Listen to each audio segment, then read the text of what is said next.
My name is Chinwenwa Biani, and I'll be answering the questions for the substitute teaching role laid out for me. So the first question is, what do I believe are the responsibilities of a substitute?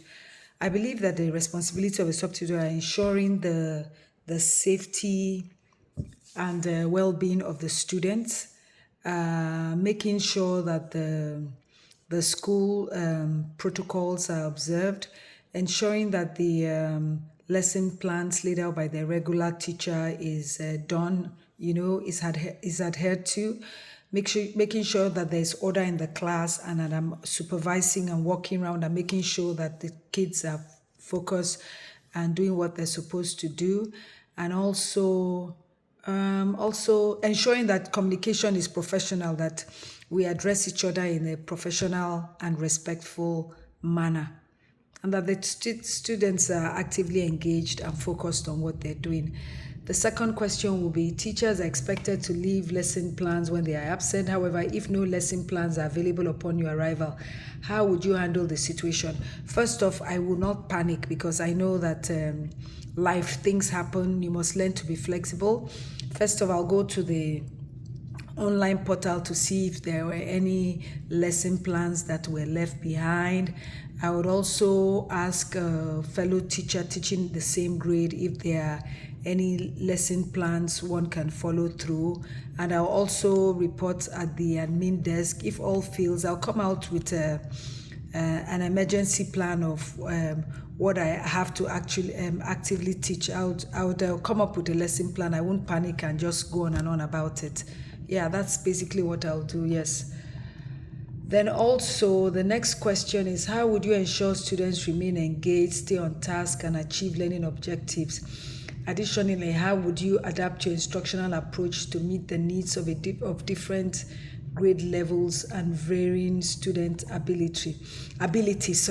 First of all, if, for example, I'm teaching the elementary, I need to make sure that what I'm teaching is visually engaging. For the older kids, it could be interactive, and then I'll make sure that no child is left behind because I know that there are different learning abilities. Some learn fast, some are slow. I'll make sure that I actively engage all the students I have with me to ensure that they're learning actively in one way or the other. Yeah. The next question is number 4 is, you have given students assignments and reviewed classroom behavior expectations. However, several students continue disrupting the class by talking and using their phones. As the disruptions continue, another student becomes upset and begins throwing books and yelling profanities at both you and the class. How would you respond to ensure the safety of the students and yourself while regaining control of the classroom? First of all, safety first. I would make sure that the students that are in the vicinity of where the book throwing are not there. I'll bring them to a safe space. I'll try and de-escalate the matter by talking calmly in a controlled voice and not in a voice that is angry or would further aggravate him. So I'm trying to calm him down, speak in a respectful manner, and not allow the profanities to get to me. Then I would call security or admin immediately. So while that is going on, I'll make sure that the students are in a safe place. And then when security comes and it's all over, make sure I give a detailed report of what transpired. That's what I would do.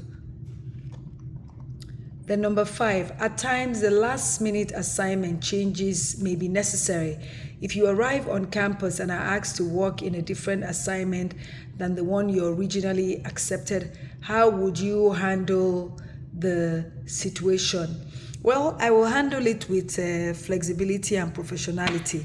I know that things happen, so I'm going to take a deep breath and then come up with ways that I can help introduce myself and see what lessons I can come up with that will be in tandem with what is appropriate for the class I will be taking.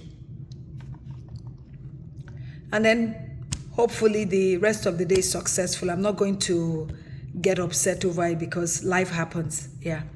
Then number 6, If an administrator enters your classroom while you are substituting, what would they expect to observe? I expect they are hoping to observe a classroom that is controlled, organized, students are seated, they're actively learning. Me, as the substitute teacher, I'm going around, I'm making sure that everything is okay and they are focused and the environment is a safe space for them. Yeah, and that we're engaging each other in a respectful manner. Those are what I will expect him to see, that the students are actively engaged, and the substitute teacher is playing the role by supervising, ensuring that the space is orderly, organized, not chaotic, and people are actively learning. So thank you very much. Those are the responses to the questions.